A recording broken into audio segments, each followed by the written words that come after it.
اور عرش والا کنویں سے اٹھا کر تخت مصر پہ پہنچاتا ہے۔ اس لیے کبھی شریعت سے بغاوت اس لیے نہ کریں کہ حالات خراب ہو گئے، مشکلات میں گر گئے۔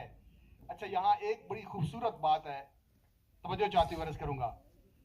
سوال یہ پیدا ہوتا ہے کہ اللہ تعالیٰ نے حضرت یوسف علیہ السلام کو جب ان کے بھائیوں نے کنویں کے ویران کنویں میں پھینکا، اللہ نے فوراً یوسف علیہ السلام کو نکال کے ان کے باپ کے پاس کیوں نہیں پہنچایا؟ سوال ہے نا، اللہ نے فوراً کیوں نہیں نکالا؟ کیوں اتنا عرصہ اپنے پیغمبر حضرت یعقوب کو رلاتا رہا؟ اتنا رلایا کہ وَبْ يَزَّتْعِنَاهُ مِنَ الْحُزْنِ، آنکھوں کی بینائی چلی گئی یوسف کی جدائی میں حضرت یعقوب کی۔